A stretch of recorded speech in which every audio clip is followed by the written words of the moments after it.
नाही बंद नाही करत ते. सत्संग झाला ना. आता प्रश्न काय प्रश्न होता? न पाळतं काय?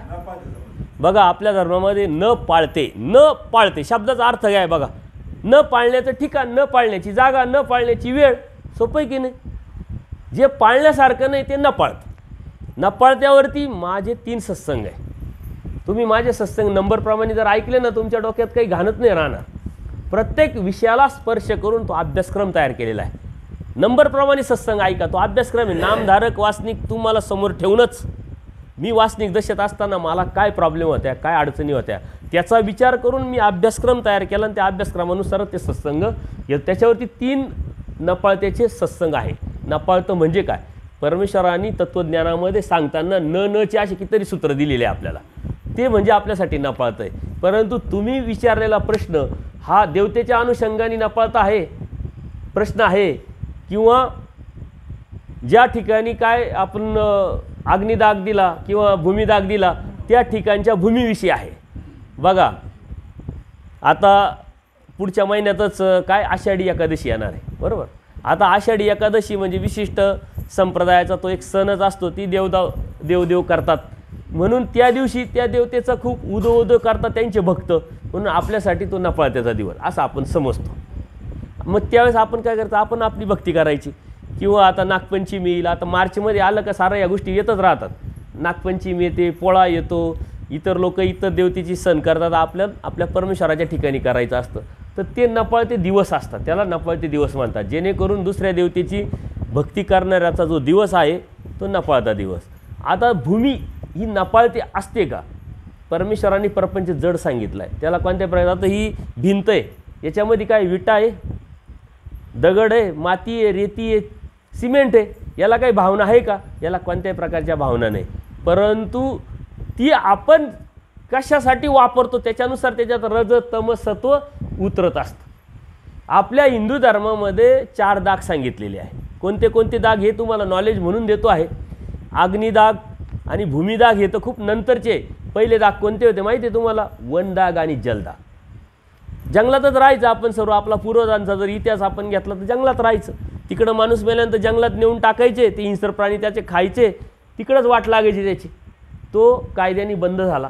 नंतर जलदाग, आजही जलदाग MP UP मोठ्या वाराणसीला वगैरे जर गेले तर तिथं कायद्याने परवानगी घेऊन जलदाग करता येतो आजही. मला लहानपणी आठवतं आपल्याकडं सुद्धा ती प्रथा होती. समुद्रात नौकन परवानगी घेऊन टाकायचे, परंतु नंतरच्या काळामध्ये त्या कायद्याने बंदी केली. आता वनदाग गेला, जलदाग गेला, राहिला कोणता? भूमिदाग आणि अग्निदाग. आता आपण महानुभावांनी भूमिदाग का स्वीकारला? तर आपण अहिंसावादी आहोत म्हणून आपण भूमिदाग स्वीकारला. त्याला खर्च कमी येतो. काय लागतं? एक खड्डा, 2-3 काय कशाच्या मिठाच्या गोण्या, एवढंच आपल्याला लागतं. नाही आपल्याला माहिती आहे तरी आपण आयुष्यभर किती वनवन करतो. आपल्याला माहिती आहे काय लागणार आहे? एक खड्डा आणि 4 मिठाच्या गोण्या, तेवढंच कमवतो का मग? वनवन किती करतो? तर म्हणून आपण भूमिदाग स्वीकारलेला आहे. खर्च कमी, परत अहिंसावाद, आणि ज्या प्रपंचातून आपलं शरीर तयार झालं त्याच्यातच आपलं विलीन झालं, विषय मिटला. कर्म आपल्याबरोबर जातात, त्या कर्माने दुसरं कर्मफळ, आणि तिथं आपले भोग चालू होतो. आता तुमचा प्रश्न काय होता की ज्या ठिकाणी एखाद्या व्यक्तीला भूमिदाग दिला तर ती भूमी नपाळती ठरते का, असाच प्रश्न होता ना. हां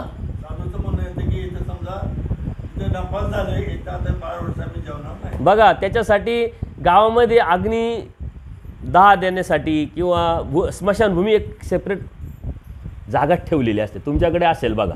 आता महानुभावांची आहे का दफनभूमी तुमची? एवढं 15,000चं गाव आहे आणि तुमचे 40 घरं आहे, तर तुम्ही निदान आयुष्यभर किती कमावलं याच्यापेक्षा शेवटच्या वेळेला ठेवण्यासाठी जागा आत्ताच कामवून ठेवा. त्याच्यात काही खूप विषय राहत नाही मोठा. ग्रामसभेमध्ये ठराव मंजूर करून ग्रामपंचायतीकडून एखादी जागा मिळवा आणि मान व दफनभूमी म्हणून जागा अलॉट करून घ्या. अर्धा एकर 1 एकर जागा असतील गावाच्या गावठाण. आमच्या इकडं आम्ही ते मिशन चालवतो की जागा घ्या, नसेल तर गोष्ट वेगळी आहे, परंतु जिथं उपलब्ध होईल तुमच्याकडे ती असायला पाहिजे. आता नाही आहे तर मग आपण काय करतो? आपल्या शेतामध्ये पुरतो, बरोबर की नाही? शेतामध्ये पुरतो. आता शेतामध्ये पुरल्यानंतर गट जर वेगळा असेल तर काही विषय नाही. आता हे बघा, हे मंदिर आहे, मध्ये रस्ता आहे, रस्त्याच्या त्या बाजूला आहे की नाही. आता रस्त्याच्या त्या बाजूला जर असेल आणि फक्त रस्ता ओलांडून तरी त्याचा काही परिणाम होत नाही, काही परिणाम होत नाही. आता गट खूप मोठा आहे, गट खूप मोठा आहे. इथून जर दगड फेकला, जिथपर्यंत दगड जाईल तिथपर्यंतच त्याची पावर, अन्यथा त्याचा काही संबंध नाही. पहिला मुद्दा. दुसरा मुद्दा, त्याच्यात वाचणं आहे. दुसरा मुद्दा, माणूस पुरल्यानंतर 1 वर्षापर्यंतच ती तामूस भूमी राहते, काही म्हणतात 12 वर्षापर्यंत राहते, आहे की नाही. आता भूमीच्या अनुषंगाने जर विचार केला, ती तामस भूमी का होते? ते शरीर पुरला म्हणजे का लगेच पाणी होतं का त्याचं? तिथे जीवजंतू तयार होतातच ना, त्याच्यातून हिंसा होतीच ना. हिंसेच्या ठिकाणी तामसभूमी होत असते. देवाने सांगितलं जिथं हिंसा आहे वरते तिथं लगेच राहू नये. पुनतांबा म्हणून आपलं स्थान आहे, ते तुम्ही गेले असेल त्या स्थानावरती. स्वामींचा मुक्काम तिथं होता, परंतु सकाळी सकाळी तिथं एक ठाकूर होते, त्याचा मर्डर झाला होता. आजच्या शब्दामध्ये त्याचा वध झाला. देवबाईसांना काय म्हणतात, बाई इथून निघा, असं असं झालेलं आहे. हिंसा जिथं होते तिथं महात्म्यांनी थांबू नये. ह्या अनुषंगाने त्याला नापाळतं. नापाळतं म्हणजे काय, ते लगेच उठलं ना आपल्या उरावर बसेल अशातला भाग नाही आहे. ती जागा त्या अनुषंगाने जो तामस भाव, त्यातून जे निगेटिव्ह व्ह्यूज जे आहे ना, एखादा निगेटिव्ह विचाराचा माणूस असतो बघा, त्याच्या संगतीत गेल्यानंतर तो निगेटिव्ह सांगतो, आपल्या विचारामध्ये मलिनत्व येण्याची शक्यता असते. एखादा माणूस आहे ना, मानव संप्रदायातल्या घरातला आहे, पण तो दररोज जातो दारू पिणाऱ्याच्या बरोबर संगतीला. तो म्हणतो मी मानव, मी काही पित नाही खात नाही, पण तू दररोज जाय, तो कधीच पिणार यार तुलाही कळणार नाही. संगतीचा गुण. म्हणून परमेश्वर तुम्हाला सकाळीच आपल्या सत्संगामध्ये जायला, जीव जायचा संगी ठेवीचे तैसा ठाके. ज्याच्याबरोबर तुम्ही ज्ञाता विरक्ताचा संघ, देवाने सांगितलं ज्ञाता ज्ञानी आहे, विरक्त आहे, त्याचा संघ करा, कोणाच्या बरोबर जाऊ नका. म्हणून धर्म हा संस्कार आहे. धर्म काय शिकवतं? खायचं काय, प्यायचं काय, झोपायचं कसं, बोलायचं कसं, कोणाबरोबर कसं बोलायचं, कोणाबरोबर कोणती संगत ठेवायची, कोणाबरोबर प्रवास करायचा, कोणाबरोबर नाही करायचा. म्हणजे उठणं बसणं खाणं पिणं, लाईफस्टाईल जी आहे जीवनाची ती धर्म शिकवत असतो, पूर्णपणे लाईफस्टाईल. आणि धर्माच्या लाईफस्टाईलनी जो जगेल तो नॅचरल जगेल, सुंदर जगेल, सुखाने जगेल. अन्यथा तुमच्याकडे खूप असूनही काही उपयोग नाही. म्हणून धर्म ही संस्कार आहे, संस्कृती आहे, ती आपण जपली पाहिजे, पण ती ज्ञानयुक्त जपली पाहिजे. आणि ती आपल्याकडं पुरेपूर आहे. आपल्या तत्त्वज्ञानामध्ये असा कोणता प्रश्न नाही आहे, अशी कोणती शंका नाही का त्याचं उत्तर नाही आहे. म्हणून या अनुषंगाने पाळण्याची काही आवश्यकता नाही तशी.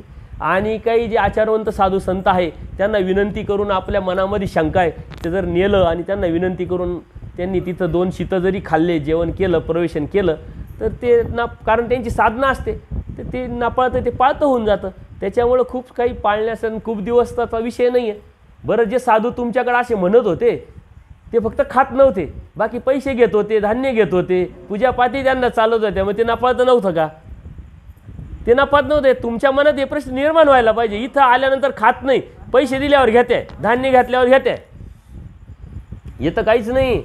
एकाने मला फोन केला, म्हणे बाबा आमचे आपले एक बाबा आहे म्हणे, ते आमच्याकडं अशी एक घटना घडली म्हणे, त्याच्यामुळे आमच्या घरी आले. ते म्हणे तुमचं काही चालणार नाही म्हणे.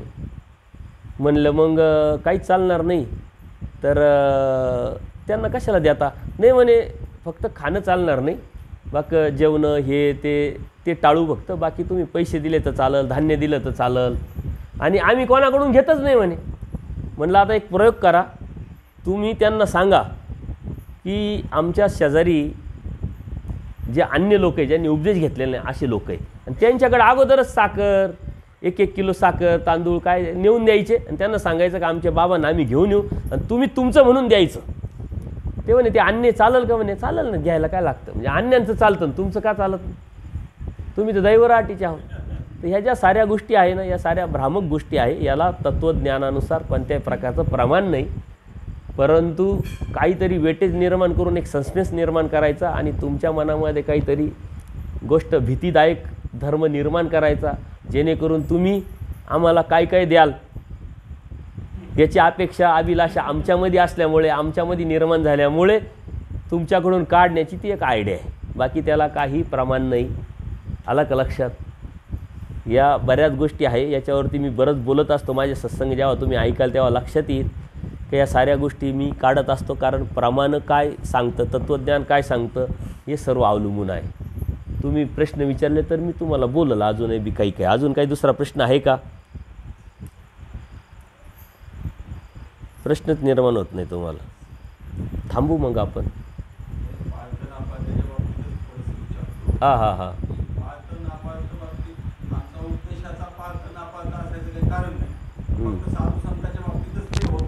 हो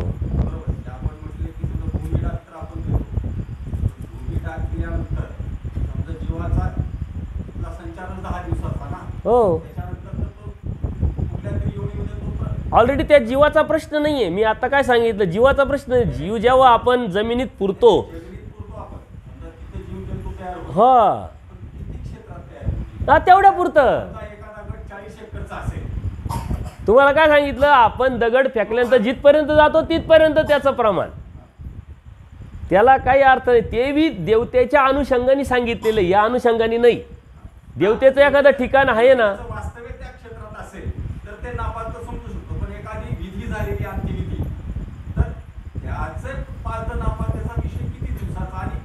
मी संगमनेरमध्ये सत्संगाला गेलो. त्याने बाबा आता कसं आहे, पूर्वी शेत्या जास्त होत्या, एकत्र कुटुंब होतं. आता एकत्र कुटुंबातून वेगळं निघायचं प्रमाण वाढलं, तुकडीकरण झालं. आता आम्हाला वाट्यालाच अर्धा एकर 1 एकर जमिनी आल्या. मग तिथंच घर, तिथंच शेती, तिथंच राहायचं. आणि परत आमच्या गावात दफनभूमीच नाही. आमच्या घरातलं कोणी म्हातारं मेलं तर आम्ही पुरायला तिथंच. मग आता करायचं काय म्हटले, प्रश्न निर्माण झाला. गावात एक तर जागा उपलब्ध होत नाही. म्हटलं जागा उपलब्ध करा, नसेल तर पुरण्याची आवश्यकता नाही. पण टेक्निकली अडचण तुम्ही समजून घ्या. याला दोन्ही प्रमाण आहे. स्वामी श्री चक्रधरांनी माधव भटाची किंवा डोंगरेशाचं भूमिदाग दिलेला आहे. परंतु शांताबाईसा नावाचे जे भक्त होते, त्यांच्या मुलगी जी होती या कैसा, तिनं रुद्रपूरला त्यांना अग्निदाग दिलेला आहे. स्मृतिस्थळामध्ये नाथोबांना सुद्धा अग्निदाग दिल्याचा उल्लेख मी वाचलेला आहे. हे प्रमाण आहे. फक्त आपण अहिंसावादी असल्यामुळे भूमिदाग स्वीकारतो. परंतु जागाच नसेल, टेक्निकली अडचण असेल तर ते केल्याने काय फरक पडत नाही. त्याला जाळलं म्हणजे तो लगेच आता नरकात गेला अशातला भाग नाही. त्यांनी आयुष्यभर जीवन कसं घातलं त्याच्यावरती त्याचं फळन, त्याचं कर्मफळन, त्याला प्राप्ती आहे. आला का लक्षात? तुम्ही आयुष्यभर कसं राहतात त्याच्यावरती अवलंबून आहे. तुम्हाला पुरलं म्हणजे काय देव भेटणार का लगेच? मानभावांना पुरलं म्हणजे लगेच परमेश्वराची प्राप्ती भेटणार का? तो धर्माचा एक पार्ट आहे, तो एक भाग आहे. ते म्हणजे प्राप्ती नाही, तो म्हणजे धर्मतत्वज्ञानाचा एक भाग आहे. लक्षात घ्या. म्हणजे काय केल्याने आता जर अडचण असेल टेक्निकली, शहरामध्ये आता मी सत्संगाला जातो, अन्य लोकांमध्ये मी सत्संग घेतो. काही बुद्धिवादी लोक असतात, प्रश्न क्लिअर झाले तर ते उपदेश घेतात. घराचे घर, गावाचे गाव, म्हणजे कुटुंबाचे कुटुंब उपदेशी झालेले. या काय वेळेस 11 लोक कुटुंबाचे उपदेशी झालेले. बिगर उपदेशी, ज्यांच्या परंपरेत आजूबाजूच्या लोकांमध्ये, नातेवाईकांमध्ये कोणीही उपदेशी नाही, असे लोक उपदेशी झाले. आता उपदेशी झाले पण त्याचे नातेवाईक तर अन्य. जेव्हा त्यांच्या घरात असा प्रश्न निर्माण होतो ते मला फोन करतात गुरु म्हणून. म्हटलं काही अडचण नाही, काही टेन्शन घेऊ नको बाबा, धर्माच्या अनुषंगाने असं आहे ते तू कर. आणि समाजासाठी, समाज जो करतोय, नातेवाईक जे करताय, भावबंद जे करतोय ते करू द्या. अशा वेळेस समाजाला, नातेवाईकाला, भावबंदाला लय बळ येतं, लय प्रेम आहे असं दाखवू द्या. आमच्या गावामध्ये, माझं देहाचं गाव आहे, त्या गावामध्ये एक उपदेशी कुटुंब, घेणं देणं नाही. म्हातारी वारल्यानंतर पहिला फोन मला आला त्यांच्या मुलाचा, भाऊ असं असं झालं. म्हणलं ठीक आहे मी येतो. तोपर्यंत याचा मित्र, म्हणजे घेणं देणं नाही, याचा मित्र आला रडत म्हणे कालच म्हातारी माझ्या स्वप्नात आली म्हणे मला काही कर, जाळ पुरून देऊ नको म्हणले. अर्थ संबंध नाही याचा. म्हणे कालच म्हातारी स्वप्नात आली होती, तुम्हाला काही त्याचं वाटतच नाही, आमच्या भावनेचा विचारच करीत नाही. अन्य माणूस ना, आडबंग. अशा वेळेस लय बळ येतं. मग मी गेल्यानंतर तिथं प्रश्न निर्माण झाला. म्हटलं आता याला कुठं समजावं, कटकटन हे ते. त्याच्या बाजूनी बोलणारे 10 लोक लगेच, अरे यार स्वप्नात आलाय का, खोटं बोलणार आहे का, रडून सांगू राहिलाय. म्हणलं काही हरकत नाही, बोल, जाळून टाका, काही फरक नाही पडत. टेक्निकली अडचण आली, वाद घालण्याचं काय कारण आहे? काही कारण नाही. अशा वेळेस भाऊबंद लग्नाच्या वेळेस आणि मौतीच्या वेळेस एवढे ॲक्टिव्ह होतात का एवढे प्रेम आहे तुमचं आमच्यावरती आणि आमचं तुमच्यावरती, आमच्याशिवाय तुम्हाला कोणी नाही, तुमच्याशिवाय आम्हाला कोणी नाही, हे दाखवण्याचं एक साधन त्याच वेळेस असतं. त्याच्यावरती ॲक्टिव्ह होतं त्यावेळेस आपल्याला बॅलन्स सांभाळावा लागतो. काय करतं, 2 दिवस वेळ आहे, ते वेळ मारून न्यायची राहते. ते बऱ्याच गोष्टी आहे धर्माच्या अनुषंगाने, त्याला साऱ्या गोष्टीचे प्रमाण आहे. तुम्हाला जसं मी अग्निदागाचंही प्रमाण सांगितलं आणि भूमिदागाचंही प्रमाण सांगितलं. स्वामींनी मात्र भूमिदागच करावा असं सांगितलं नाही, म्हटलेलं नाही आहे. पण स्वामींनी स्वतः माधव भटाचा भूमिदाग केला, डांगरेशाचा भूमिदाग केला. आलं का लक्षात? परंतु भक्तांचे तर अग्निदाग झालेले, त्यावरती देवानी काही स्टेटमेंट नाही दिलं. कारण देव असतानाच एकाईसानी आपल्या शांताबाईचं आईचं रुद्रपूरला अग्निदाग देऊन ते हस्ती घेऊन आल्या डोमेग्रामला.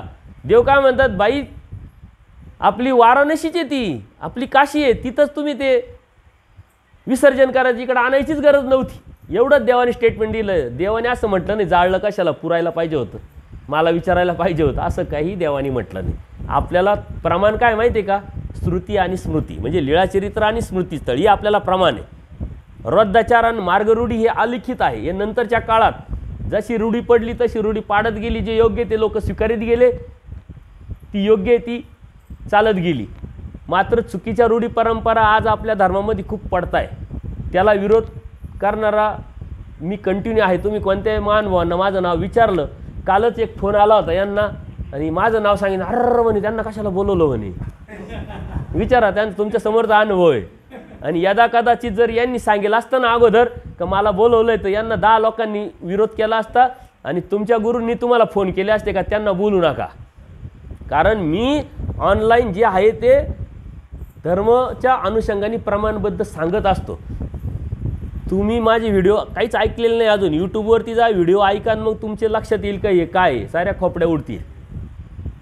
पण मला आजपर्यंत अजून कोणी आलं नाही की बाबा तुम्ही असं का बोलताय, कारण मी प्रमाण देतो. आता मी प्रमाण अग्निदागाचं दिलं तर प्रमाण दिले ना, नाथोबांचं स्मृतीस्थळात लीळाचरित्रामध्ये शांताबाईचा तर प्रमाण दिलं म्हणलं तर कोण विचारील बरं. याच्यात आमचा स्वार्थ काय, आमचा फायदा काय, काही बगलेतलं थोडी, आपल्या खिशातलं थोडी, काही मोठ्याकी करायची, काय आमदार व्हायचं का खासदार व्हायचं म्हणून फेमस व्हायचं, अशातला काय भाग नाही.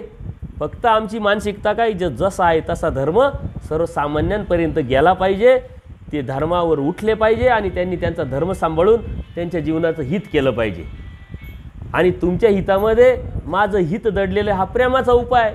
मी इथपर्यंत लांब का आलो, एवढ्या काय अभिलाषा थोडी आहे, स्वार्थ थोडी का, बिझनेस थोडी आहे, परमेश्वराच्या प्रेमाची अभिलाषा आहे. मी माझ्या साधनेवर, मी माझ्या रस्त्यावरती, तुम्ही तुमच्या रस्त्यावरती चालावं, हीच एक तळमळ, बाकी दुसरं काय उद्देश काही नाही दुसरा. परंतु स्पष्ट आणि पारदर्शकता, धर्मदेवानी स्पष्ट पारदर्शक सांगितलं. देवाला विरोध झाला, देवाला विरोध झाला म्हणून देवानी तत्त्वज्ञानामध्ये कुठंही तडजोड केली नाही, कुठंही लवचिकता ठेवली नाही. जे आहे ते ठोकून सांगितलं. पैठणला साऱ्या ब्राह्मणांचं पीठ होतं, तिथं कर्मकांड आणि अंधश्रद्धेला परमेश्वराने विरोध केला आणि परमेश्वराचा धर्म प्रस्थापित केला. त्यांना विरोध झाला, तेव्हा मला विरोध होणं याच्यात काही विशेष नाही आहे आणि ते साहजिक आहे आणि व्हायला पाहिजे, ते नॅचरल पण आहे. विरोध करतात त्याचा अर्थ काय, आपलं अस्तित्व मानतात, ते अस्तित्व टिकवण्याचा ते प्रयत्न करतात, आपलंच काम करताय, त्याच्यात चुकीचं काय, त्याच्यामुळे त्याच्यात काही विशेष नाही आहे. तुम्ही आता खूप दूर आहे इकडं, त्याच्यामुळं ही झळ तुम्हाला अजून पोचलीच नाही. आमच्याकडे हे कंटिन्यू मला त्याच्यावरच बोलावं लागतं, कंटिन्यू त्याच्यावरच बोलावं लागतं अनेक गोष्टींवरती. तुम्ही माझे सत्संग आता ठीक आहे, आजपर्यंत कॉन्टॅक्ट नव्हते.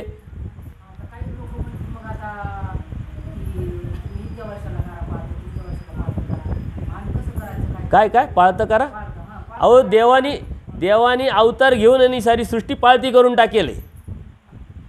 साऱ्या महाराष्ट्रात भ्रमण करून सारी महाराष्ट्र पाळतं केलेलं आहे.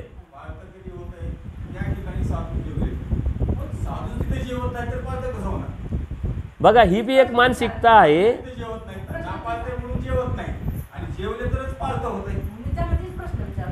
हे बघा एक मिनटं, हा पण एक विधी सांगितलेला आहे, हा एक विधी आहे. त्या निमित्ताने तुम्ही साधूंना बोलवाल, खाऊ घालाल, गंध अक्षदा पूजा पाती जे असेल ते द्याल ना. ब्राह्मणांनी जर तुम्हाला काही सांगितलंच नाही, तुम्ही जाऊन ब्राह्मणांना पैसे देता का? बघा आपली समाज व्यवस्थेचा इतिहासात तुम्हाला जावं लागेल. आपली समाज व्यवस्था काय होती, 12 बलुतेदार पद्धत. आता तुम्ही खेड्यातले तुम्हाला माहिती सारं, सुताराचं काम करायचं, न्हाव्याचं काम करायचं, आज पैसा आला. पूर्वी काय होतं आपल्या लहानपणी, तुमच्या लहानपणी, माझ्या म्हणजे मैशा तुमच्या लहानपणी, मला सुद्धा आठवतं त्यावेळेस पैशाचा व्यवहारच नव्हता. वर्षभरात न्हाव्याकडून काही करून घ्यायचं आणि त्याला धान्य नेऊन द्यायचे शेतकऱ्यांनी, सुताराकडून अवजारं करून घ्यायचे, त्याला धान्य द्यायचे. ही समाज व्यवस्था होती. या जातीनुसार, या जाती कशावरून पडल्या, व्यवसायावरून पडल्या. हा न्हाव्याचं काम करतो, न्हावी झाला, त्याचं संघटन झालं, जाती व्यवस्था निर्माण झाली. या जाती व्यवस्थेने काय निर्माण केलं, एक ब्राह्मण जात निर्माण केली. ब्रह्मज्ञान जाण, आम्हाला धर्म सांग, आम्ही ते करू, त्याच्या बदल्यात तुला आम्ही देऊ. ही देवाणघेवाण चालू झाली. आता ब्राह्मणांना माहिती आहे आपण जर सांगितलं तर हा काही देत नाही आणि काय सांगितल्यावर जास्त देतो, त्याच्यानुसार मग कर्मकांड निर्माण झाली, विधी निर्माण झाल्या. धर्म एकच आहे, तत्त्वज्ञान एकच आहे. आचार विचार प्रणाली एकच असायला पाहिजे ना. आपल्याला ते दशक्रिया घालायला लावतात, ते दशक्रिया घालतात का? सत्यनारायण घालतात का? तुमच्या गावातही असतील ना. त्यांचं पोरगं नातू कधीच त्याला शांती करायची राहत नाही, किती रडलं तरी. तुमचं पोरगं थोडं रडलं का तेव्हा ते शांती करावं लागेल. तर हे सारे कर्मकांड जो आहे, ब्राह्मणत्व जो आहे, ब्राह्मण एक जात आहे आणि ब्राह्मणत्व ही एक प्रवृत्ती आहे, ती आपल्यामध्ये असते. ब्राह्मणत्व ही काही जात नाही, ही प्रवृत्ती.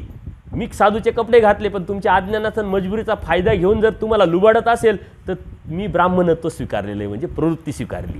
ही वाईट प्रवृत्ती सगळीकडे असते. आता ते जातीत्वानी राहिले, आपणही जातीत्वानीच राहिलो आहे. त्याच्या पाठीचं मिनिंग काहीच नाही, फक्त रिझर्वेशन पुरतंच आहे. आपण त्याच्यातच आपलं चाललं आहे सर्व. ती एक समाज व्यवस्था आहे, त्याच्यामुळं तो विषयच नाही राहिला. ही प्रवृत्ती. आणि म्हणून मग विधी निर्माण केले आम्ही सुद्धा. उलट परमेश्वर काय म्हणतात, एक विधी किंकर, एक परमेश्वर किंकर. परमेश्वर काय म्हणतात, तुम्ही विधी किंकर न व्हावे, परमेश्वर किंकर व्हावे. विधीच्या अधीन तुम्ही होऊ नये. आपल्याला तुम्हाला विधीशिवाय काहीच नाही. आता मी 4 दिवसापासून बाबा संकल्प, बाबा गंधाक्षदा, आणि मग आम्हाला घडल कसं काय? तर तुम्हाला ती सवय लावली ना, तुम्हाला सवय लागली ना. आणि जर मी नुसतं घरात आलो तुमच्या आणि मी तुमचं काहीच घेतलं नाही, तुम्ही माझी पूजा कराल का? आजपर्यंत तसंच आहे. मग तुम्ही पूजा करावी म्हणून मला जरी भूक नसेल ना तरी 2 घास खाणो मी, पण मला अभिलाषाच नाही, त्याच्यामुळे विषयच येत नाही, मी ते घेतच नाही. मी परमेश्वर प्राप्तीच्या अनुषंगाने निघालो आहे. मी या अभिलाषेत जर आड केला असेल तर मला देव कसा भेटेल? मी तुम्हाला अभिलाषेच्या बाहेर निघायचा प्रयत्न करा म्हणतोय आणि त्याच्यात मीच अडकेल राहायचं. म्हणून ही पाळता हा सुद्धा एक विधी निर्माण केला आम्ही, जेणेकरून तुम्ही आम्हाला बोलवाल आणि 200-400-500 रुपये भेटेल आम्हाला. तुमच्या खिशातले पैसे आमच्या खिशात कसे येतील याच्यासाठी हा एक विधी आहे. त्यासाठी साधू आल्यानंतर खाल्ल्यानंतरच पाळतं होईल, ही बी भ्रम काढून टाका. एक विशिष्ट वेळ गेल्यानंतर आपोआपच त्याच्यातून ती गोष्ट निघून जाते. निसर्गाचा नियम आहे. नियम आहे की नाही निसर्गाचा? त्याच्यामुळे असं काही नाही, फक्त ती आपली मानसिक.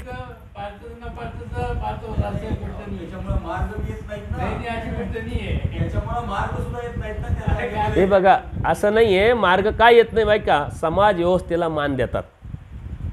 समाज व्यवस्थेला स्वामी श्री चक्रधर एका ठिकाणी काय सांगतात, भिक्षा चतुर्विधात करा, म्हणजे कोणत्या जातीपातीचं पाळू नका. चतुर्विध सर्व जे बी शूद्र असो, ब्राह्मण असो, वैश्य असो, क्षत्रिय असो, तिथं तुम्ही भिक्षा मागू शकता. जातीपातीचं पाळायला नाही लावलं. पण तरी काही ठिकाणी स्वामी गेल्यानंतर ब्राह्मणांकडेच भिक्षा मागतात. का बरं? ही समाज व्यवस्था होती. मार्ग आला आणि इथं सारा प्रोपोगंडा झालेला आहे तुमच्या काय त्या गोष्टीचा, आणि मार्ग आल्यानंतर बाकीचे मग ते म्हणतात हे काय, ही विरोधात आहे की नाही? ही समाज व्यवस्था आहे ना, मग त्याला मान देण्यासाठी मग ती बी पाळतात. तसा विशेष नाही आहे. या साऱ्या मनाच्या मानसिकता आहे. या मानसिकतेतून आपण बाहेर कधी पडू? जेव्हा धर्मतत्वज्ञान आपण अभ्यासू. अवस्था आपली ज्ञानाची उंच चढेल तेव्हा. मी खाली उभा आहे आणि माझ्याबरोबर समोरची एखादी वस्तू मला पडलेली, मला किती दिसेल? मी जर उंचावर उभे असेल ती वस्तू मला स्पष्ट दिसेल. तुमच्या बुद्धीची वैचारिकता जर वरती गेली ना ज्ञानाच्या अनुषंगाने, या साऱ्या गोष्टी किती फोल आहे, किती योग्य आहे, किती अयोग्य, किती वेटेजच्या आहे, हे तुम्हाला आपोआप कळेल. ती एक मानसिकता तयार केलेली आहे, तुम्ही तयार झालेली आहे. म्हणून तुम्हाला तो धर्म अभ्यास करा, ज्ञान घ्या, वाचन करा. अभ्यासावरती मी तुम्हाला का जोर दिला? पहिल्या दिवसापासून सांगतो, ज्ञानाशिवाय काहीच होत नाही. धर्म ज्ञानाशिवाय असू शकतो का? आणि तिथपर्यंत आपण पोचलोच नाही. त्याच्यामुळे या बाकीच्या साऱ्या खुळचट कल्पना आपल्या मनामध्ये आलेल्या आहे. देव स्पष्ट सांगतात, तुम्ही विधी किंकर नव्हे, परमेश्वर किंकर. एक भाव अनुष्ठान, एक विधी अनुष्ठान. परमेश्वर काय म्हणतात, मी तुम्हाला सूत्र सांगतोय पण तुम्ही सूत्रातच गेलेले नाही, त्याच्यामुळे तुमच्या लक्षात कितपत येईल तुम्हाला माहिती नाही. एक भाव अनुष्ठान, एक विधी अनुष्ठान. परमेश्वर काय म्हणते, विधी भावातीत अनुष्ठान. एक विधीनं देवतेची भक्ती केली जाते, एक भावानी भक्ती केली जाते. परमेश्वर काय म्हणतात, माझा धर्म, माझी प्राप्ती, माझा धर्म विधीच्या आणि भावाच्या पलीकडचा आहे. विधीच्या भावाच्या पलीकडचा काय? आचरण, त्याग. सकाळी त्याच्यावरच विषय घेतला मी, आचार्य योग्यता, विचार्य दृढता. परमेश्वराचा जो धर्म आहे तो आता मी कुठे गेल्यानंतर मला बरेच लोक म्हणतात तुम्ही त्याग, अनुसरण याच्यावर जोर द्या. देवाने त्याच्यासाठी तर अवतार घेतला. देवा त्याच्यासाठी सृष्टी निर्माण केली, स्वतःसाठी अवतार घेतला, वाडोवेळ त्याच्यासाठी फिरला. आणि ते न सांगता मी बाकीच्याच फापटवासर सांगत बसलो, काय उपयोग आहे? ज्याच्यासाठी परमेश्वराने धर्म निर्माण केला ते सांगणं हे आपलं कर्तव्य, ड्युटी आहे. कोणी स्वीकार, आता मी किती सांगितलं, स्वीकारायचं नाही स्वीकारायची स्वतंत्रता तुमचीच आहे ना. घ्यायचं नाही घ्यायचं तुमची स्वतंत्रता आहे. मी जबरदस्ती थोडी करणार आहे, कानाला धरून थोडी तुम्हाला तुमच्या डोक्यात घुसवणार आहे. असं काही नसतं. ही मनातून गोष्ट झाली पाहिजे. इथं जबरदस्तीचा काही विषय नसतो. हे आपण स्वीकारलं पाहिजे आणि त्यावरती चालण्याची इच्छा आपली असली पाहिजे. हे कधी होईल? जेव्हा स्वतःचं हित आपल्याला कळेल. आपलं सारं कळतं पण आपलं स्वतःचं हित कशातही समजत नाही. ते हित समजणं म्हणजे परमेश्वराच्या धर्मात असणं, धर्मावरती चालणं. अवघड काहीच विषय नाही. बऱ्याच अशा गोष्टी आहे की ज्या तुमच्यावरती तुमच्या अज्ञानामुळं लादलेल्या आहे. त्याला धर्माच्या बऱ्याच गोष्टीचं काही प्रमाण नाही आहे. अशा बऱ्याच गोष्टी पण तुम्ही बोलत नाही म्हणून मलाही सांगता येत नाही. आणि माझं अजेंडा काय आहे? प्रश्न विचारला तर आम्ही बोलणार. काय काय हां हो दसवा घालताना पुढे आपला काय कार्यक्रम नाही. दसवा घालताना आपण जे काय साधू संत बोलवतो, बाकीचे पाहुण्याला वेळ बोलवतो. कार्यक्रम झाल्यानंतर साधू संत पण जेवत नाही. त्या बालवाचा म्हणणं येतं, तुमची साधू संत तुम्ही दसवा घालता, ती लोक जेवत नाही, तुम्ही आम्हाला कसं जेव घालता? बघा, परमेश्वराने स्पष्ट सांगितलं आहे 10 दिवसाच्या आत घातलं ते पावेल. मग आपण त्या अनुषंगाने 10 दिवसाच्या आत पात्र घालतो. म्हणजे ज्ञानी जे साधू संत आहे त्यांना आपण आमंत्रित देऊन किंवा जे पात्र घेतात त्यांना पात्र देतो. हे पात्र देण्याचा विधी कशासाठी माहिती का? प्रेतदेहाचं नरक चुकावं. आता ते प्रेतदेहाचं नरक कोणत्या साधूंनी खाल्ल्यानंतर चुकेल हे बी तुम्ही लक्षात घ्या. पहिले पक्षकारांनी निर्णय लावलेला आहे. परमेश्वर अवताराने एक शीत खाल्लं. परमेश्वर अवताराने एक शीत खाल्लं, एक शीत फक्त, एक घासेने एक शीत, तर त्याचं प्रेतदेहाचं नरक चुकेल. किंवा एखादा ज्ञानी आहे, त्या ज्ञानियाने पूर्ण जेवण केलं तर त्याचं प्रेतदेहाचं नरक चुकतं. पूर्ण जेवण. आता एकच साधू दिवसभरात 4-4 वेळा जर पात्र घ्यायला लागलं तर ते कसं शक्य आहे? तुम्ही जाळीच्या देवाला जा, रुद्रपूरला जा, एकच साधू 4-4 दिवसभरात 4-4 पात्र घेतो. माणूस 4-4 वेळा जेवतो का? एकदाच जेवायचं असतं. बरं, ज्ञानी म्हणजे काय? क्रिया करीतो ज्ञानी. परमेश्वराने सांगितलं आचरण जो करील तो ज्ञानी. पात्र कुणी घेतच नाही. पूर्वी काय होतं? पात्र कुणी घेत नव्हतं. अनेक साधू संतांनी जे आचारवंत जे साधू आहे, आचार्यगण, त्यांना विनंती केली की बुवा तुम्ही देवाचे राजपुत्र आहात. देवाने तर सर्वांना म्हटलेलं आहे, अभिमान सर्वांचा घेतला आहे, परंतु तुमच्या बाबतीत विशेष परमेश्वराची प्रसन्नता आहे, तुम्ही घेत चला, म्हणजे जेणेकरून समाजाची एक समाज व्यवस्था टिकावल्या जाईल. म्हणून ते घ्यायचे. आजकाल कोणी घ्यायला लागलं आहे पैशाचं उत्पन्न भेटावं म्हणून, पैसे देतात म्हणून. तर ही तुमची चुकी आहे. बरं, 10 दिवसाच्या आत ते झाल्यानंतर आपण समाजासाठी फक्त पुष्पांजलीचा कार्यक्रम करतो.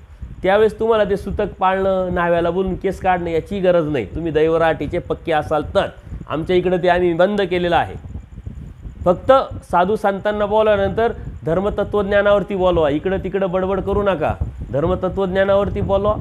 काय आहे ते सांगा. ती एक संधी असते. अन्य लोक आपले समाज, सोयरे, धायरे आलेले राहतात, त्यांना ती एक संधी असते धर्म सांगण्याची. त्याचा फायदा आपण उचलला पाहिजे. आणि ते बाबाला बोलवायचं आपण आपल्या धर्माचं म्हणून, तो दुसरंच बडबड करतो, त्याला काय अर्थ आहे? म्हणून त्यांना आपण तंबी द्यायची का तुम्हाला 5,000 का 7,000 का 10,000 देणार आहे ना, आपल्या तत्त्वज्ञानावरती 1 तास बोलायचं. पुष्पांजलीचा कार्यक्रम. आणि जे साधू पात्र घेणार आहे तेच साधू दशक्रियाला बोलवायचे. विचारून घ्यायचं तुम्ही पात्र घेणार असेल तर या दशक्रियाला नाही तर येऊ नका. ही तुमची चुकी आहे. तुम्ही कोणाला बोलवता नंतर म्हणता आम्ही नाही चालत, नाही खात, तुमची चुकी आहे. त्यांना विचारायचं बाबा तुम्ही पात्र घेता का? नाही घेत, येऊ नका दीक्षेला, दशक्रियेला येऊ नका. घेत असेल त्यांनाच बोलवा. आणि 10 दिवस जर अगोदर तुम्ही पात्र दिलेले तर दशक्रियेच्या दिवशी तुम्हाला पात्र द्यायची गरज नाही. पण तुम्हाला काय वाटतं चला घडावं, तर मग विचारून घ्या का तुम्ही पात्र घेत असेल आणि तिथं जेवण करणार असेल तरच या. कारण तुम्ही पैसे देणार आहे ते का फुकट जेवतात काय? पात्राची किंमत ठरलेली आहे. आम्ही आमच्या किमती ठरवून घेतलेल्या आहे. 500 रुपये, 100 रुपये, 200 रुपये आहे की नाही? तुम्ही मार्गामध्ये फिरतात, तुमच्या किमतीने त्यांच्या किमती ठरेल आहे. हां, त्याच्यामुळं हे तुमचं अज्ञान आहे. ही चुकी तुमची आहे, साधू संतांची चुकी नाही आहे. तुम्ही जर स्पष्ट असले तर तुम्ही स्पष्ट विचारून घ्याल, जे आहे ते क्लिअर कराल. नंतर बोलण्याचा काय प्रश्न? पैसा तुमचा आहे, तुमच्या घरातली परिस्थिती तशी आहे, तर तुम्हाला करायचं आहे. आणि समाज बी सांभाळायचा आहे तुम्हाला दोन्ही धर्मही सांभाळायचा आणि समाजही सांभाळायचा आहे. त्याच्यानंतर महिन्यानं वर्ष श्राद्धाचा तर विषयच येत नाही, कर्मकांडाचा विषयच येत नाही, ते करायची गरजच नाही. धर्मतत्वज्ञान काय सांगतं? जन्माला आला मनुष्य मरतो, मेल्यानंतर परत जन्माला येतो. तो जन्माला आलेला आहे, तुम्ही इकडं वर्ष श्राद्ध करता, त्याचा तिकडं बड्डे चालू असतो मानव जन्मात आला तर. कोणाचं करताय तुम्ही? पित्र कोणाचे टाकताय? कारण तो त्याच्या कर्मफळात आहे कुठंतरी, त्याच्यामुळं तो विषयच येत नाही. परंतु हे सर्व ब्राह्मणत्व स्वीकारल्यामुळे ती एक प्रवृत्तीनं समाजावरती लादलं आणि एक उत्पन्नाचा स्रोत निर्माण केलेला आहे. आणि त्याच्यामध्ये 99.99% लोक अटकलेले. आपण भाग्यवान आहे का? 0.5% नाही आहे, पण आपण भाग्यवान आहे का त्यातून आपण निघालो आहे. आणि इकडे येऊ नये जर आपण तेच करत असेल तर त्यांच्यात आणि आपल्यात फरक काय? हेच तुम्हाला कालही सांगितलं ना, तुमच्यात आणि त्यांच्यात काय फरक आहे? तुम्ही डिफरंट आहात, वेगळे आहात, पण ते तुम्हाला जाणवत नाही, जाणवलेलं नाही का? तर ज्ञान नाही. ज्ञानाने तुम्ही ओळखून घ्या, समजून घ्या. त्याच्यामुळे कर्मकांड विधी हा धर्माचा विधीच नाही. मी तुम्हाला सांगतो, विडे वाहिले विडे काय विडे? दृष्टपर जर काही मागायचं असेल, अपेक्षा असेल, तर आता हे नारळ बांधलेले का देव मिळावं म्हणून नारळ बांधले का लोकांनी? मुलं व्हावं, मुलाला मुलगा व्हावा, मुलाचं लग्न व्हावं, याच्यासाठी ते बांधलेले. सुनानी मला चांगलं वागवावं याच्यासाठी सासूनी बांधलेलं असेल एखाद्या. पण असे नारळ बांधून वागत आहे का? आपण चांगलं वागलं तर चांगलं राहतं. पण दृष्टपर जे आहे त्याचा हा प्रकार आहे. आणि दृष्टपर भक्ती ही परमेश्वर भक्ती नाही. अज्ञानाशी माया संबंध. जे अज्ञानी लोक आहे त्यांचा मायाशी संबंध. माया ही देवता आहे. तुम्ही गेले फक्त डोकं टेकवलं निघून आले तर ते परमेश्वरापर्यंत पोचतच नाही. स्थानाच्या ठिकाणी माया परमेश्वराचा संबंधच काय येतो? हा स्पष्ट आहे. दृष्टपर भक्ती ही देवतेची असते आणि अदृष्ट भक्ती ही परमेश्वराची असते. तुम्ही दृष्टपर भक्ती करत आले म्हणजे अप्रतिष्ठित आजपर्यंत तुम्ही देवतेचीच भक्ती करत आले. तुम्ही परमेश्वरी भक्त करत नाही, तुम्ही उपदेशी नाही, तुम्ही बोधवंत नाही. जर दृष्टपर भक्ती करत असाल तर तुम्ही गेले, नारळ वाहिलं, डोकं टेकवलं, काहीतरी मागणी केली, ती मायेपर्यंत पोचते. स्थानाच्या ठिकाणी माया प्रधान, कृपा अनुषंगिक. ती मायाच म्हणजे देवता माया आहे दृष्टपर. आणि परमेश्वर निराभिमान आहे, निराकार आहे, निरपेक्ष आहे. त्याच्यामुळं परमेश्वर अहेतुक भजनाची पूजा, अहेतुक भजनच स्वीकारतो ना. हेतुकासाठी तर परमेश्वराने सिस्टम निर्माण केली नाही. 81 कोटी 1.25 लाख दाद्या होता. त्यांना काही काम पाहिजे की नाही? त्यांचं काम हे आहे. मग तुम्ही दृष्टपर भक्ती करत असाल ती परमेश्वरापर्यंत पोहोचते. तुमच्यामध्ये हिंमत काय? मी एवढं जीव तोडून सांगतोय, संकल्प सोडायला तुमचं हिंमत होत नाही का? तर तुम्ही भक्ती आजपर्यंत दृष्टपरच केलेली आहे. म्हणून तुम्ही बोधवंत नाही, तुम्ही उपदेशी नाही, तुम्ही दैवराटीचे नाही आहे. हे मी ठोकून सांगतोय, मोबाईलवर तो सांगतोय. हे काय नाही. तुम्ही बी ते मान्य करा. घरात सारं सुख साई पाहिजे होतं म्हणून तुम्ही दृष्टपर भक्ती करत आले. पण मी तुम्हाला काल काय सांगितलं? अरे सारं भेटलंय, आता समाधान, आता काहीच नको, आता फक्त तू पाहिजे. आता तरी समाधान व्यक्त करून ती देवाची मागणी करा ना. आणि आताही बी जर होत नसेल तर मग अजूनही आपली भक्ती देवतेचीच आहे. दृष्टपर भक्ती ही परमेश्वराची नसते, देवतेची असते. म्हणून तुम्हाला देवतेची भक्ती करायची का परमेश्वराची भक्ती करायची हे स्वतंत्रता तुम्ही ठरवायची असते. आपण आत्तापर्यंत दृष्टपरच भक्ती करत आलो. हे पाहिजे, ते पाहिजे, त्याच्यासाठीच करत आलो. म्हणून आपण परमेश्वर भक्त नाही. आपला भ्रम निर्माण झालेला आहे, आपली एक मानसिकता निर्माण झालेली आहे. ती परमेश्वर भक्तीच नाही आहे. परमेश्वर भक्ती ही फक्त मुक्तीसाठी असते. दुसरं तर सारं स्ट्रक्चर तयार केलेलं आहे परमेश्वराने. 81 कोटी 1.25 लाख दाह देवतेचं. एखाद्याने चोरी केली का पोलीस फाशीवर देतात का त्याला? पोलिसाचं काम काय? फक्त पकडून आणि न्यायाधीशापुढे उभं करणं. न्यायाधीश लगेच फाशीवर चढवतो का? नाही. सारं पाहतो ना ते, आणि मग निर्णय. ही सिस्टमचा भाग दृष्टपर भक्तीचा आहे, या सिस्टमचा आहे. त्याच्यामुळे तिथपर्यंत परमेश्वरापर्यंत आपण जातच नाही. अहेतुक बोधभजन आपला सिद्धांत काय? अहेतुकाचा आहे. बोधभजन ज्ञानाप्रती साधन, मायापूर भजन प्रेमाप्रती साधन. ज्ञान आणि प्रेम परमेश्वराच्या प्राप्तीचे दोन साधनं. ते अहेतुकाने घडतंय ना. आपलं अहेतुकच नाही आहे, सारं दृष्टपरच आहे. दृष्टपर आलं का मग संपर्क आला, गंध अक्षता आल्या, विडा आला, सारंच आलं. अदृष्ट असेल तर काहीच नाही चालत, काही गरजच नाही. आणि तुम्हाला त्यातच अडकवलंय का? तर तुम्ही तेच करा. पैसे कमवा आणि इकडे येऊन विधी करा ना, आम्हाला पंक्ती द्या. पण त्याच्यात तुमची चुकी आहे ना. तुम्हाला चिकित्सा आहे की नाही? तुम्हाला डोकं दिलंय परमेश्वराने, बुद्धी दिलेली. तुम्ही प्रत्येक ठिकाणी लावता. धर्माच्या ठिकाणी लावता का तुम्ही? बाबा असं का, तसं का, प्रश्नच विचारत नाही तुम्ही. बाबा वाक्यप्रमाणे बाबांनी सांगितलं ना, आपण पळायचं फक्त. हो, मान्य असण्याचा ही भावक्रिया आहे. उपहार दाखवणं, देवाला झोपायला लावणं. देव झोपतो काय? बरं, विशेष म्हणजे देव आहे का? विशेष म्हणजे साधन आहे ना. देवाच्या इथं सूत्र लिहिलं बघा, तुम्ही दिलेले इथेचे दगड ओटे गोटे जे बी आहे ते तुम्हाला नमस्कार वंदनीय आहे. वंदन करण्यासाठी दिलेलं एक साधन आहे. आणि मग नंतर त्याला झोपवायचं, त्याला उपहार दाखवायचं. हे काय? या भावक्रिया. आणि भावक्रिया ह्या जीवमतीच्या असतात. मी निर्माण केल्या भाव या जीवमतीच्या आहे, त्याला काही प्रमाण नाही आहे. आणि पक्षकारांनी त्याच्याही पुढचं जाऊन सांगितलं, आता तुमच्या म्हणजे खूप हेवी होऊन जाईल, त्याच्या पुढे सांगितलं भावक्रियेचा स्वीकार होत नाही, फक्त संस्कार लागतात. एक सत्व उत्पन्न तेवढ्यापुरतं तुम्हाला ती विधीने विधीस्फूर्त हे केलं म्हणून ते करावं इच्छा होते. ही भावक्रिया आहे. त्याच्यामुळे उपहार दाखवणं ही भावक्रिया आहे. बरं, आता तुम्ही उपहार दाखवला, तुम्ही आता परंपरेची उपदेशी आहे, तुम्ही गेली 50 वर्ष देवाला उपहार दाखवत आहे, सकाळ दुपार संध्याकाळ, दाखवता का नाही? मग कधी अर्धी चपाती कमी झाली बाबा? झालं का? चहा कमी झाला, अहो पूर्ण भरलेला होता, अर्धा कपच संपला, मी डोळे बंद केले लगेच संपला. आज झालं कधी? परंतु भावाचा बी देव भुकेला असतो. भाव म्हणजे वासना करणं, इच्छा करणं, ते दुःख करणं. त्या लीळ आठवून परमेश्वरा देवा बाईसाचा पाणीभात स्वीकारला, सुदाम्याचे पोहे स्वीकारले, धानाईसाचा आंबा स्वीकारला. तसं माझंही गरिबाचं तूच दिलेलं तुलाच अर्पण करतोय, स्वीकारा. ही विनंती, दुःख, तळमळ, आर्तता असेल तर तो भाव परमेश्वर स्वीकारतील. पण ती पण एक प्रोसेस झालेली आहे आपली. आपण ताट करतो आणि पोराला बोलवतो, 7 वर्षाचं पोरगं, दाखव रे देवाला उपहार. प्रोसेस झाली ना, गुळगुळीतपणा आलेला आहे आपल्याला. त्याच्यासाठी देवाने काय सांगितलं? पाण्यातला गुंडा. पाण्यामध्ये दगड असतो ना, तो दररोज पाण्यात असतो, तो बाहेरून वाला असतो, फोडला तर कोरडा निघतो. तसं आपण धर्मामध्ये आहे, पण आतून कोरडे आहे का ओले हे आपल्यालाच माहिती, देवालाच माहिती. देव ओल्या गुणाचा भुकेला आहे.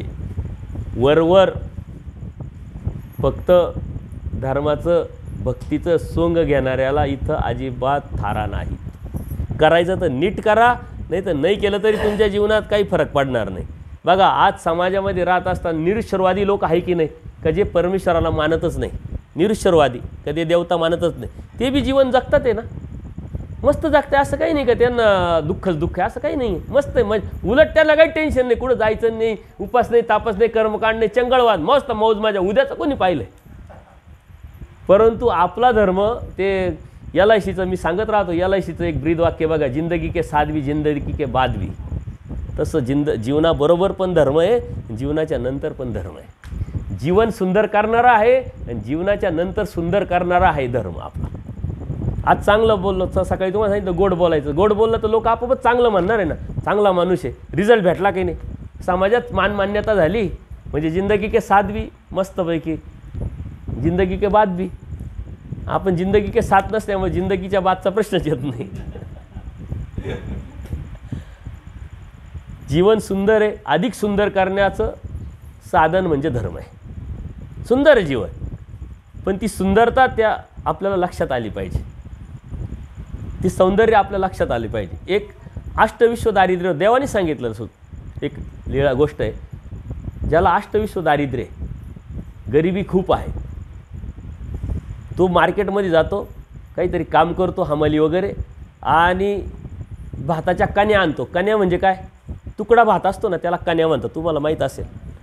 तो कण्या आणतो थोड्याशा, कारण त्याच्याकडे पैसेच तेवढे असतात. घरी आल्यानंतर बसायला बाज नाही, झोपायला जागा नाही, साऱ्या अडचणी, मीठ नाही, मिरची नाही, सारी दरिद्रीच, गरिबीच. तो बायकीला म्हणतो, आता मस्तपैकी भात कर, आपण मस्त पोटभर जेवण करू. आता त्याच्यात मीठ मिरचीसुद्धा टाकायला घरी नाही, काही पाणी टाकतं कसं तरी, उकरती ते देतं आणि तो खातो. ते पोरं बी 2-3 राहतात, ते खातात आणि तुटक्या बाजूवर पडतो, म्हणतो काय सुख आहे मस्तपैकी, माझ्यासारखा सुखी मीच आहे. देव काय म्हणतात, ज्याला सुख म्हणजे काय हेच माहीत नाही, त्याला याच्यातच सुख वाटणार ना. तसं जिंदगी म्हणजे काय, जीवन म्हणजे काय हेच माहीत नाही, आपण कशाला बी जीवन म्हणू, मग कशातही सुख मानू. धर्म आपल्याला आहे ना जीवन शिकवतं, सौंदर्य शिकवतं, जीवन लाईफस्टाईल म्हणजे प्रणाली शिकवतं. तेव्हा जीवनाचा अर्थ कळतो, जीवनाची किंमत कळते. आपण आपल्या गावामध्ये काही कमी लोक असते का जे बिनकामी इकडं तिकडं फिरणारे? आपण अरे काही कामधाम कर, तो तर गरजच नाही आहे.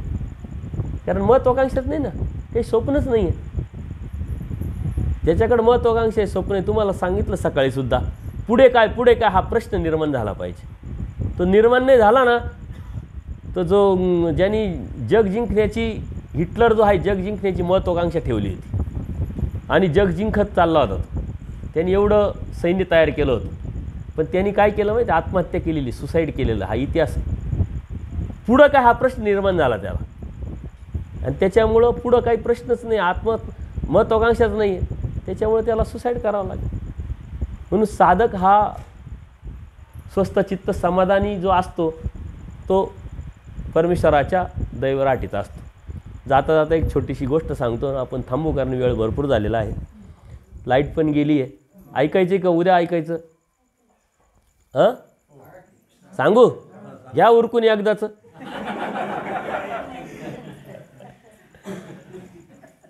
जे सिकंदर राजा असतो ना, त्यांनी काय स्वप्न पाहिलेलं असतं, साऱ्या जगाला आम्ही जिंकणार, अजिंक्य होणार, ऐकलेलं असेल तुम्ही. आणि तो एक एक राज्य जिंकत चालला. आता जे राज्य जिंकलं ते सैन्य त्याच्याबरोबर, जे राज्य जिंकलं ते सैन्य त्याच्याबरोबर, असा जिंकत जिंकत चालला. जग जिंकण्याची त्याची महत्त्वाकांक्षा होती, त्याच्यामुळे तो जिंकत जिंकत चालला. एका जंगलातून त्याचा प्रवास चालू होता. आता ज्या राज्याच्या अलीकडे तो जायचा ना, ते पुढचे राजे आपोआप त्याला घाबरून स्वतःहून शरण यायचे. आता तिथं एका जंगलामध्ये एक साधू बाबा बसलेले असतात. आता साधू बाबा आहे, त्याला काय करायचं, राजा असला काय नसला काय, तो त्याच्या स्मरणात मग्न. परंतु याला आंता निर्माण झाली का मी चाललो आहे रस्त्याने, एवढा लवा जमा आहे, घोडे आहे, सैन्य आहे, आणि हा माझ्याकडे ढुंकून पण पाहत नाही. आता आम्हाला आहे ना, कोणी दंडोत घातला याच्यापेक्षा कोणी नाही दंडोत घातला याच्याकडे जास्त नजर राहते आमची. कोणी पूजा केली त्याच्यापेक्षा कोणी नाही केली त्याच्यावर जास्त नजर राहते. ही प्रवृत्ती आहे की नाही. त्याच्या लक्षात आलं की मी चालल्यानंतर सारे राजे मला शरण येतात, मला घाबरतात, आणि हा माणूस मला ढुंकूनसुद्धा पाहत नाही. त्याला जरा युगो हाट झाला, सांगायचं म्हणजे काय, युगो हाट झाला, अहंकार निर्माण झाला त्याचा. तो घोड्यावरून उतरतो, त्या साधूबाबाच्या समोर उभा राहतो. म्हणे मला ओळखलं का? तो म्हणे कोण? म्हणे मी सिकंदर राजा. म्हणे मग? म्हणे मी जग जिंकायला निघालो. म्हणे मग? म्हणे एवढे राज्य जिंकलोय. म्हणे मग? अजून जिंकणार आहे. म्हणे मग? अहो म्हणे मी राजा आहे, मला सारे लोक घाबरतात. म्हणे मग काय करायचं काय? म्हणे घाबरायचं.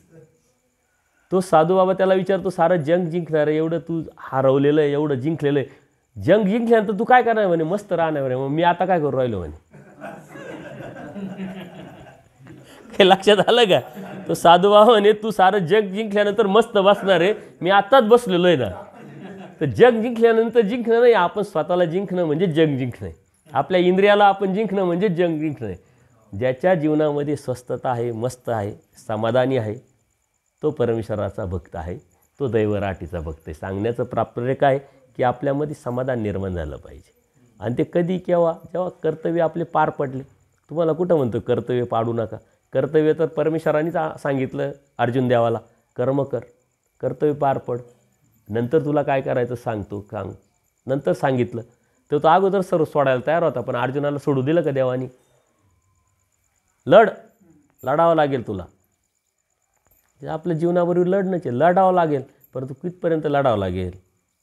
धारातीर्थी पडेपर्यंत नाही लढायचं आहे आपल्याला.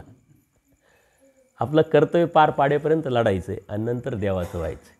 तर हीच वासना आपण ठेवायची आहे. चला थांबू, आज बराच वेळ झाला. सर्वज्ञ श्री चक्रधर स्वामी दंडवत हो.